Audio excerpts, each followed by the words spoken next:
Hi, everyone. Hi, Geraldine. Hi. How's it going? It's good because I took your advice and I did not change out of my PJs, Yes, that's but correct. I did change my PJ top. Hmm. So I give the appearance of professionalism. And I had my vitamins today in gummy form. So I really feel like I'm bringing the right Yeah, energy to the call. yeah, Yeah. your essential vitamins and minerals and locked up, ready to go. Yep. Yeah.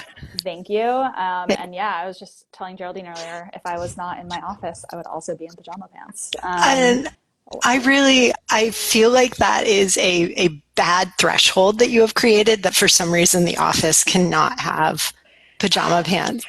But again, I am a child of the 90s where we wore the flannel pajama pants out everywhere. I So, mean, I will say now that, casual Friday is like no longer a thing because everybody jeans are normal. We now just uh, need to move to casual PJ Friday.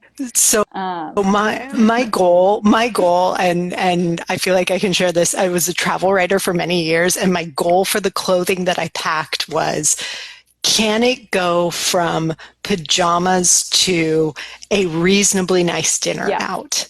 Kennet pajama. Yeah. Great. Yeah. That is exactly the energy we want going into this.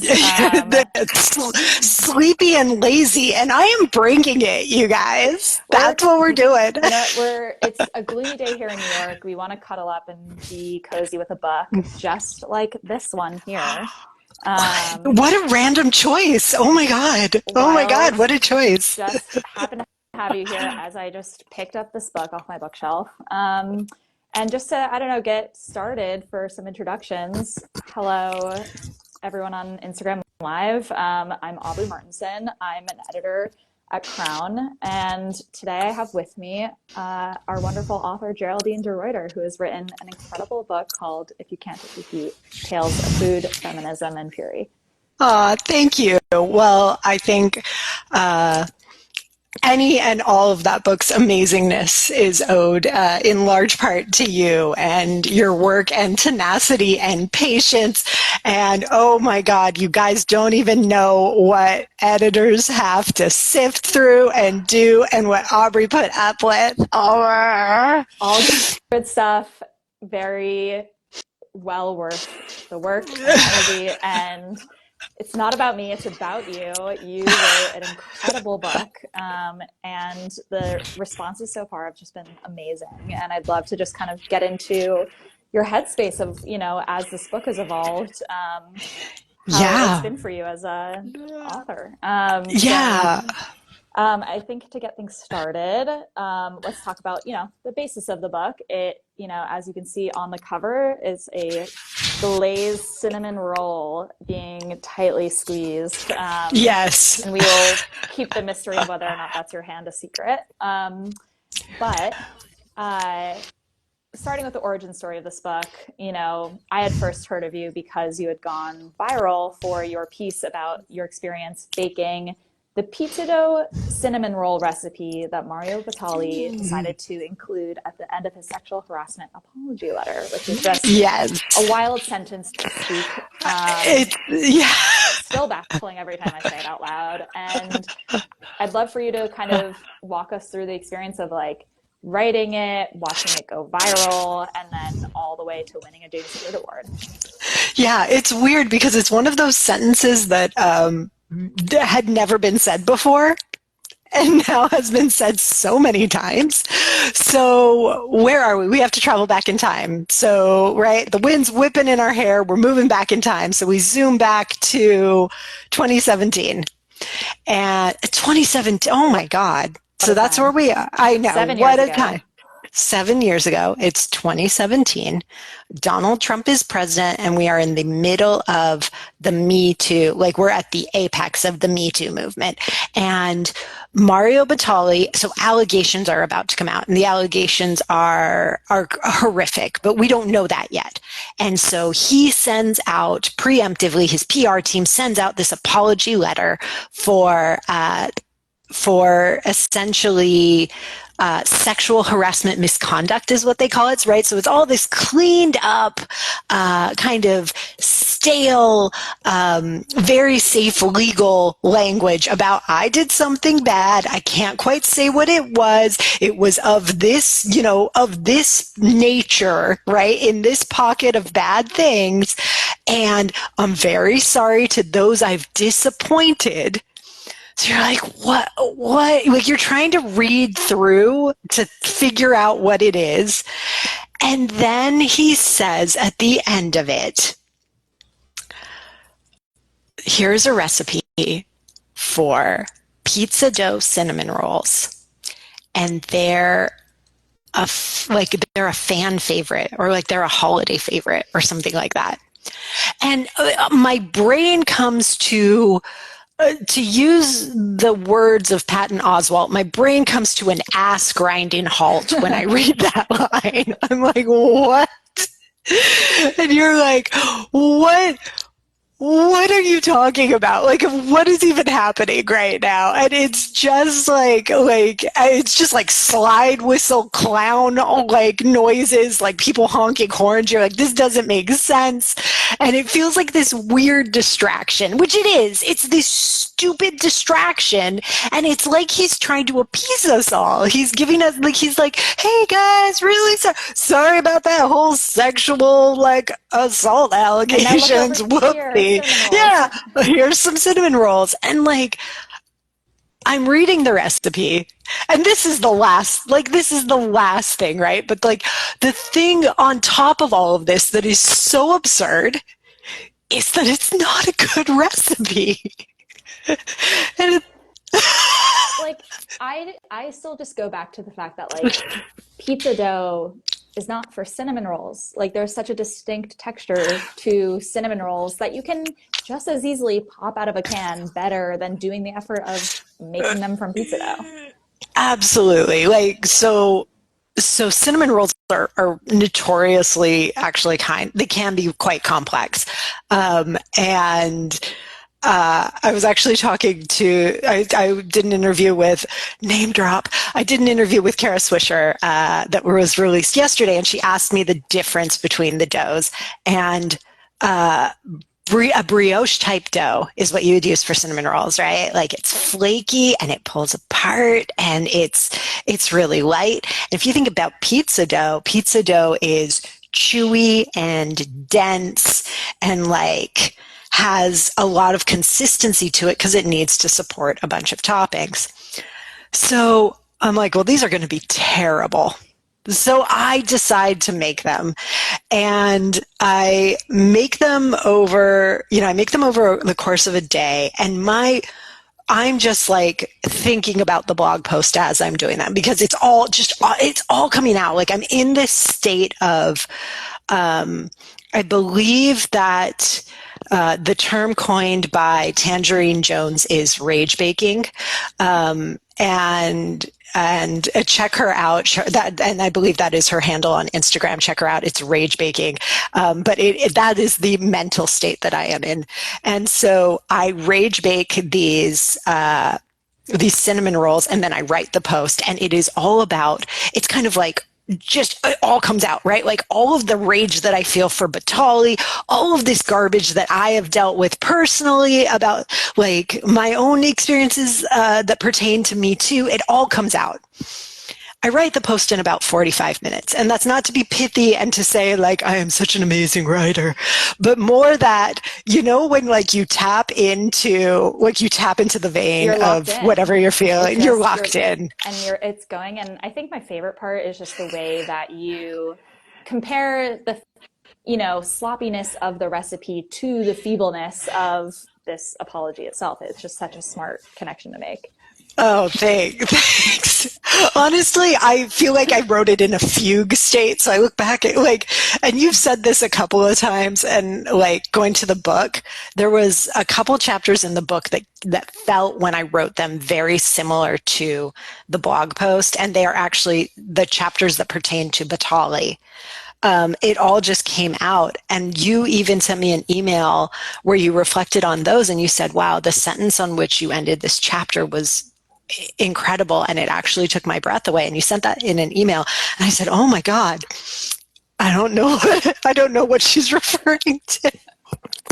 So I never told you that. So I had to go back and look, and I was like, "Oh yeah, that is a good line." I don't remember writing that. I was in a fugue Yeah. state, which I don't know. I think writers get to at some point. You're just like, frantic typing.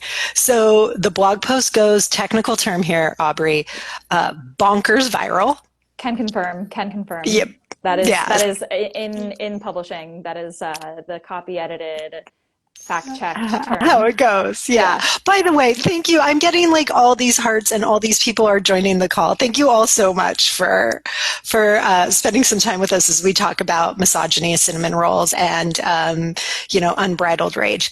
So the blog post comes out, goes viral, and just a flood of responses, right? Like Martha Stewart is retweeting it, Dan Savage is retweeting it, Pete Wells, who's the reviewer from the New York Times, oh my God, I love you too, Amanda, is retweeting it. All of these people are essentially sharing my post, and the blog crashes. Eater is writing about it. The Kitchen is writing about it. I think Savur is writing about, like, all of these outlets who never, like, who didn't accept my work when I uh, pitched them. Oh, Charisse, thank you. Yes, misogyny, cinnamon rolls, and unbridled rage. That is Perfect. me. Yes. They all were sharing it, and I was like, what is happening? And then my Twitter account got hacked. Unreal. I managed to get it back, but it was this really strange, like, it was a surreal experience. And I remember when my Twitter account got hacked, I remember Rand's office was kind of separate from our home. It was like a work shed. And I remember just opening up the door from our house to the work shed and being like, "Hun, I got hacked." And he's like, "I know." He's like, "We're going to figure this out." And I just remember, like, crumple. I was like, I don't know what to do Scary. here. I mean, for It, such a post that yeah, shouldn't elicit that degree of vitriol. yeah, Wild. yeah, Um, yeah. so, I mean, the way that I've always like talked about your book to people, and I think speaks to this article, why it like took people in such a way is I think people, food is like universally something that we need to survive, but it's also such a deep source of comfort. And like there is, this kind of wall between you, the eater, and like the food critic and the chef. But I think the way that you tap into as just like a lay person who loves food and loves to eat, in such a, the basics of, you're a great baker, but like being able to just like tap into that, in a way that's like funny and righteous and rageful. It was such a satisfying read that like felt so accessible, where that we could actually like participate in this with you. Oh, thanks. I mean, I think it was, here's the thing. I think it was, that was lovely. I think it was that a lot of people, it is this universal thing, right? Like, a lot of people feel angry about these things. And so much of the time we've been taught not to say it. We've been taught that, like, this is inappropriate, and that, for whatever reason, or this is, for a lot of women, we're taught, or female presenting people were taught, that's unladylike, right? Yep. And that it's unhinged, and you're not going to be taken seriously, or you're being bitchy, or you'll get told you're like, are you PMSing, or, oh, you're unreasonable, or you're overly emotional, or, just the laundry list of things that you won't be taken seriously if you express your anger. Well, to, I guess, piggyback off of that idea of, really being able to express your anger at length, you then went viral again, which readers pick the book up to figure, or check out the everywhere.com, for the second piece where you write this incredible review about this horrible 27 course meal, in which it's not railing necessarily against fine dining. You appreciate fine dining, but it's about the artifice when fine dining becomes Yeah. more materialistic than the food itself. And what I want to ask is, okay, so you go viral twice, you get shouted at for expressing yourself and expressing your rage and your frustration. So at Yeah. what point did you realize you're like, okay, something's hitting here. It's time to write a book about it?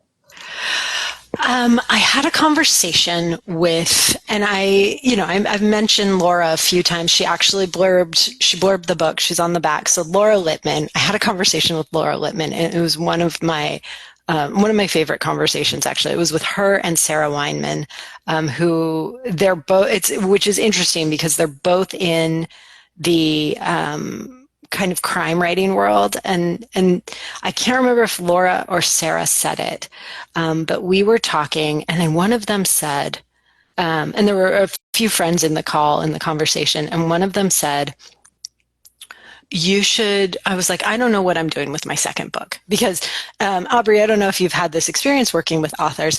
Your second book is like musicians, it's like your second album. Sophomore You do slump, not, you do not want it to hit that. Yeah. Which yeah, I, and yeah. you do not know what it's going to be. Yeah. And parenthetically, after I wrote my second book and it came out, I got an email from Laura that said, congratulations. And Laura's written like 20, 30 books. I don't know. And she goes, my second book was the hardest one I ever had to write. And I Wow. was like, oh my God, what? So I could not come up with a concept for my second book. I was like, I'm a failed writer. This is it. And my friend Rachel Friedman was like, is it really that big a deal if you only write one book? Are you a failed, like, have you failed at life? And I'm like, yes, I have. I was like freaking out. And I was a lot, I'll admit. And yes, it does. Yes, it does, Nadia. Sophomore slump does affect Geraldine. It does. I'm with her. I second that.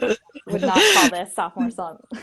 So, well, in the creation Sure. process. And so the second post goes viral, again, technical term, bonkers viral, Yeah. goes bonkers viral. And Laura says, or maybe Sarah says, I can't remember, I'm sorry, says, why don't you write a book of food essays? Because it would be powerful, and it's clear that this is the arc. This is the arc where your career is taking you. Like, it is defining itself for you. You don't even need to do any, like, look, here's the path. Like, it's lit up, there's people waving batons telling like, you need to land this way. It's very clear. And I said, but I'm not a food writer. And she goes, really? Miss James Beard Award winning blank writer, fill in You're the right, right. And I was like, oh, I'm a food writer. Like, so which is funny because I still don't consider myself like a food writer. Like, that's not how my brain, like, I still feel like an outsider in that world, which we can totally talk about. But that was how the second book, like, it was basically a few of my friends being like, are you kidding? Like, you had two blog posts go insanely viral, and they were of a very specific topic. Like, there's a pattern and we're identifying it. yeah. So okay, getting past the imposter syndrome when it got down Yes. to writing it, Yes. what were some of the challenges as a writer, coming to your second book, compared to the first one, or lessons that you took from the first one to writing the second one? Oh gosh. I mean, I went in with the idea that, I would say my incredibly ambitious editor. Stop. So I went in with Aubrey. I went in with the idea of, like, first of all, come on, we made a national bestseller. Like, did you think that was going to happen? Did you think that was good? I did. I had You hope the whole did? time. I wouldn't have jumped on this train if I had not believed in you from the start. But that's just me. Stop! That's just me. You knew from the start and you said nothing. Oh my God. you guys. She knew from the start. She knew from the start. Okay. News breaking here on IG Live. Seriously. Okay. So I thought I had in my mind smaller, a much smaller book. A much smaller book. I thought it was going to be another kind of like I love my first book. My first book is, it's beautiful, it's personal, it's sweet. It is not it does not touch on broader social issues, right? It doesn't. It touches on deeply personal issues that I think do resonate with other people, but we do not get into the dirt. I am not digging into archives or looking into academic journals. I'm not in the weeds with it. In this book, there's There research, is, there's history. But there that's my is. favorite kind of thing to read. I think, everybody is drawn to somebody's personal story, but I think it's always nice when you can zoom out to the bigger picture and why is this important? I'm fascinated by you, but how does this affect me? And I think you do that really well here. Oh, thank you. But I did not think that this second book was going to be that. And you were like, and when you first said, you were like, no, we're going big. You were like, let's look at the, historical impact of X. Let's look at the bigger picture here. Let's look at you talk about this, affecting you in this way. What about what are the societal implications of this? What's the history of this? What's that? And I was like, oh my God, she's making me do homework for my book. That's not how is that at all an okay thing? I was so mad sometimes. I was like, I would be like, Aubrey's making me do homework, and Rand's like, she's making you do a good book. Which that's the technical term, by the way, making me do a good book. And it did. It paid off. It was. And so I did not, that's the big difference. I did not see the scope and the research and really all of that. So I do think it is a more expansive, it's an angrier book too, in a great way. A great way, it's angrier. You got to tap into that. But I guess before getting into all of this history and cultural commentary that we just pointed to, I want to take you into a childhood moment. As a Floridian myself, I loved discovering that you two were a Floridian child. Yes. And it's such a, bittersweet essay about Red Lobster that you write in the early chapter of the book. And I think it's true that, as you're coming of age as an adult, you realize your taste buds are changing and, you come to like smoked salmon finally or whatever. And then you realize the things that I liked as a kid, I don't love as much anymore. And here you write about your childhood love of Red Lobster, which I think is incredible on many levels because in Florida, you're surrounded by ocean on three sides. You can get the best fish anywhere, but you're going to Red Lobster. But of course, as a kid, that's what the thing you want. You're Italian American in the sense that you speak Italian, you have family in Italy, and you and your Italian family who are visiting for the summer, at the end of the summer, every summer, go to Red Lobster. And tell me a little bit about how, have you been back since you wrote about it, or what are your feelings on it since, you've written that essay? I have been back to Red Lobster prior to writing this essay, have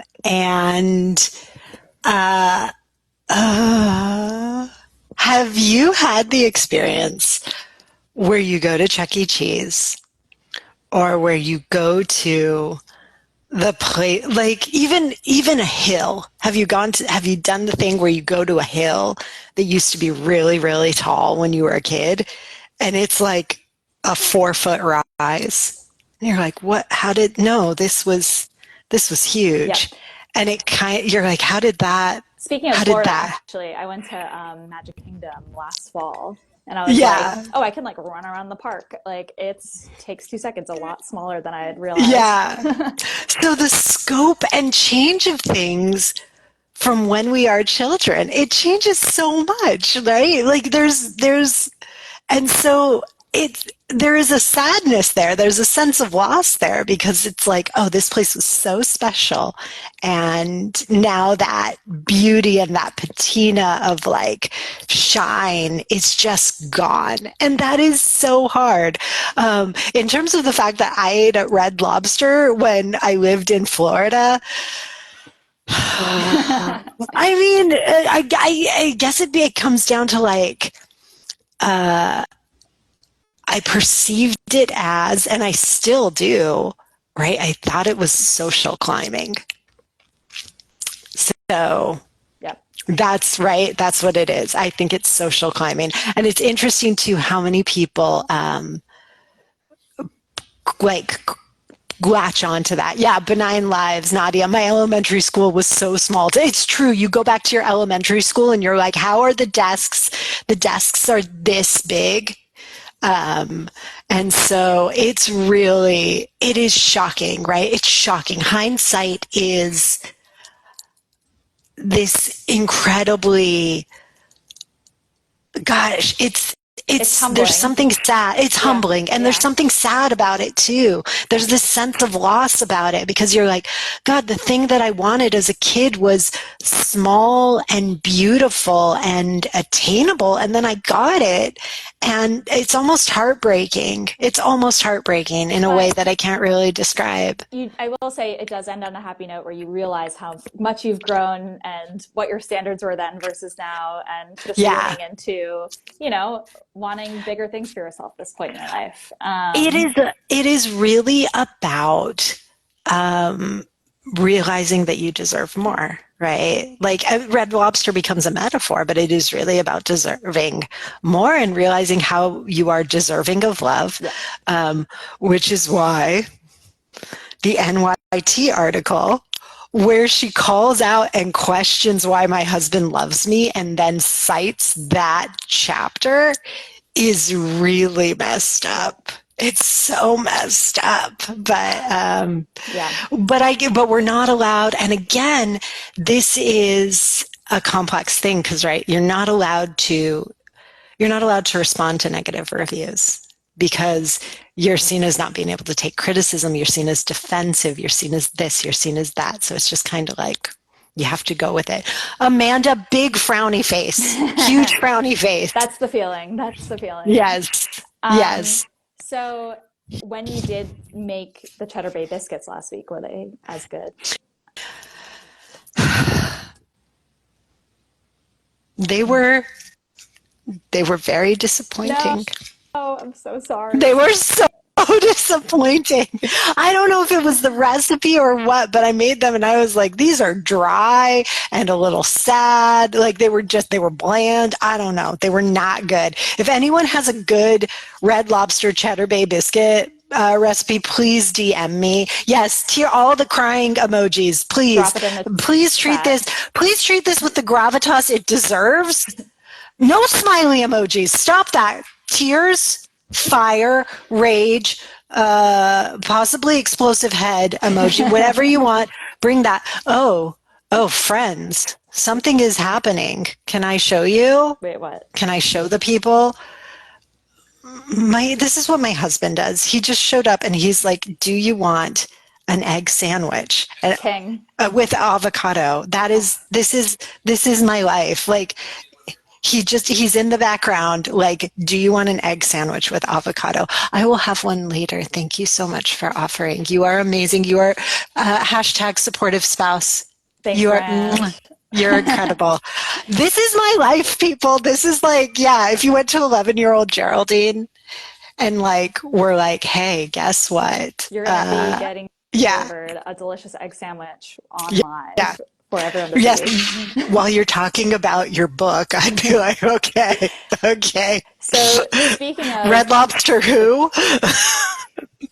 speaking of supportive husbands, I'm going to switch to supporting your husband in the sense of paying the price, which is one of my favorite chapters in the book, which Yes. is about this fascinating phenomenon that I did not know about until you told me about it, which is that there is a thing that exists where at certain restaurants, high-end restaurants, a woman will be handed a menu without prices, and the man will be handed the priced menu, assuming he will be Yes. paying. And Yes. you, in the year of our Lord, 2024, have, okay, technically when you wrote it, it was probably like when you experienced this in 2022, but I'm sure those restaurants in Italy still have it. So please tell us about the ladies' menu and your experience of receiving it and like what you learned once you dove into it more. Yep. So this happened. Yeah, this happened. And you are correct. In the year of, I believe somebody put it on Instagram, in the year of our Tracy Chapman 2024, this is still happening, which I love. So I have gone to several restaurants with my husband in Europe. They're all fancier. A few of them have been Michelin starred. And I will get a menu and I think that I am losing my mind. I think that the information has been communicated in some way. Like I'm looking for it. I'm like, maybe it's at the top of the page. Maybe it's somewhere and it's not there. There's no listing for the price anywhere. And yet my husband seems to know and other people at the table seem to know. And I'm like, what is going on? And a few times I full on asked him, I'm like, what is happening? And he's like, I'm like, how much is this meal? And he's like, it's this much a person. Or he's like, the prices are right here. And I'm like, my menu doesn't have that. My menu literally has none of That's that. such a Twilight Zone feeling. It's so strange. And the last time, so I'm not a big drinker. I might have literally a sip of wine with a meal. So I was like, we were at a meal and I was like, I'll just have water. And they were like, still or sparkling? And I said, well, let's go all out. Let's have sparkling. They brought me a sparkling water menu, which is ridiculous. I'm sorry, Never seen that in my life. ridiculous, but it had no prices. The sparkling water menu also did not have prices. That's It did wild. not have prices, even though I'm the one choosing the sparkling water, and somebody was like, well, if you need to ask, you can't afford it. And I'm like, no, that's not how it works. That's not how it works because there are prices there that I can and am willing to pay, and there are prices there that I am not, right? Like that's how that works. And I did not know. I ended up picking, Voss, Yeah. VOSS water bottles. It's in a cylinder. Yeah. And I'm like, okay, I know Voss. I've seen it. I've paid $2 in Europe a bottle for Voss at restaurants. I've paid like $4. So I vaguely know how much that is. So I know it's not, there's other brands there that look super fancy and there's a description of like where it's from and what spring, they've had like young people dressed all in white linen go gather it from. And I'm like, nope, none of that. Like let's do the Voss. So I do the Voss one and it turns out to be $18 a bottle. And I have no idea until the bill comes. In Europe, you'd think. $18 a bottle. So we end up spending $54 And almost on half of that on was, yeah, on water. wild, wild, wild. And this traces back historically. It was present in the United States too. I can't believe that Yes. had been a thing. Yeah, yeah. So the origins of this are restaurants used to be for men. If you were a woman, you did not go out on your own. That was not a thing that you did. If a woman were out unescorted, the assumption was that she was a sex worker. Like that was who you were. So you would only go out as a woman in the company of men. And if you were to enter a restaurant, restaurants were high rand. I'm talking about sex work. If you were to go out in a restaurant, it would be in the company of a man. Otherwise, restaurants were considered, especially at lunchtime, women were not really welcome because it was assumed that we would dilly-dally. We would talk about frivolous things. And they were like, we don't want that. We want people in and out. And that's men. So women would be guests. And the assumption is that men would pay. And if you're thinking about the early days of restaurants, I think the first restaurant actually predates predates emancipation in the United States. So if we're talking about, who had human rights, it was white men in America. And if you were a woman, you were things were not great for you, and you could not even legally own. I think you couldn't even legally own your own money until the early 1900s. And you could, yeah. So, and even in this, up until that point, before this happened, I believe women couldn't even have their own credit card accounts. so women couldn't have their own credit cards until 1970. Is it 1972? If somebody wants to Yeah. fact check it, it's Yeah. 72 or 76. It's somewhere in there. Which I was born in 1980. I know some of the people in the talk were born in the 70s. So it means that basically you were like barely, like when my brother was born, women were just able to own, just able to have their own credit cards. So, the idea of a woman going out to a restaurant alone and paying, that's the origin of ladies' menu. Now, women did start to emerge as having their own income, and that is actually where children's menus emerged as well, because women would go out presumably with their children, and restaurants would have small menus, smaller size dishes to cater to children. So that's just like an interesting aside also about the division of labor in child rearing. But I swear the book is funny. The book is funny. Oh my gosh. Nadia just wrote, phone solicitors would call and ask for the man of the household. as it goes. But this did come to an end, at least in the United States, because of a lawsuit. As it Yes, goes, as it early comes down to. early 1980s, a woman and her business partner, she's taking him out to L'Orangerie, which is a very fancy restaurant in New York. They go in and they are given menus, and hers doesn't have prices, but she's the one buying. She's the boss. Like, she's literally invited him. And they look at the menu, they close it, they walk out of there, and they later sue the restaurant, and they ask the owner, whose name is Virginie Ferry, they ask her, why doesn't the menu for women have prices? And she responds a very cryptic, misogynistic, because a woman is a woman is a woman. Which, besides being meaningless, implies that if you are a woman paying for your meal, you are less feminine, right? Like, you have done something to deny your own femininity. Wild. And it's super wild. The fact that this is happening to this day is mind-blowing, but mostly in Europe, which is where you've experienced it. Yes. Yeah. A trip. And I've come to realize that these 30 minutes that we originally allotted have blown by. So I'm going to skip to the next question. Okay. Which, you just published a book on March 12th. You just went to Italy in May. And jet lag's a real thing. Getting back into the swing of things is a real thing. What is? I'm fine. I'm not in my PJs, I swear. She's not in her PJs. Don't worry about the neck below. We are. I'm not going to show you. I was going to show you. I'm not going to show you. What do you guys want to see? Do the people want to see? Do they want to?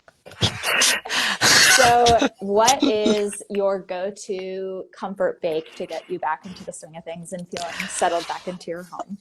Oh, I do like that question. So I love to make Samin Nosrat's focaccia, right? Her Ligurian focaccia is great. And it's really quite easy.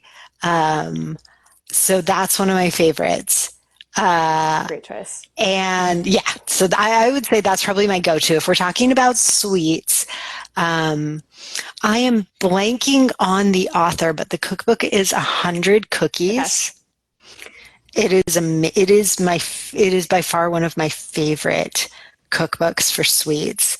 And the cookie bar recipe out of that it's so good. Actually, all of the recipes out of there are amazing. The grapefruit bars, in that are so good. So I would say virtually any recipe in there is chef's kiss. Excellent. But some, like the cookie bars, the thing that I love about it is like, I want a cookie, but I'm too lazy and I'm too tired and I'm too jet lagged to even scoop it out. I just want to throw it in the pan and put it in. Yeah. So that's kind of Sarah Kiefer. Thank you. Thank you. Thank you. Incredible. Nadia, you rock. Sarah Kiefer. And I will say, to the comfort aspect of like a focaccia where you're just like, oh, yes. Oh, you just want to, it's like, I want to eat bread, but I want to eat it in the shape of a welcome mat. Can you make that happen for me? And it's like, yes, I can. Just sitting on the couch eating the entire thing. So made with love with the indentations of your own fingers. It's magical. Yes. All right. Well, just for everyone who's joined towards the back end of this, Geraldine is the author of If You Can't Take the Heat, and it's on sale. Go buy it. It's an incredible, so much fun, so smart, so delicious read. Go buy it. Thank you. National bestseller. National bestseller. What did we do? How did that happen? It was the magic of your fugue state zingers is what I'll call it. And this community, honestly. Fugue state, it's the fugue state community. We'll need to find a good name for that. Well, I wish I could talk to you forever. I can't believe how quickly that went by. But thank you so much for making the time, and I'm sure I'll be Thank you. All right. I know. Yeah, we should talk soon again. All right. Thank you, everyone who was on the call. Thanks, everyone, for joining. Bye. Bye.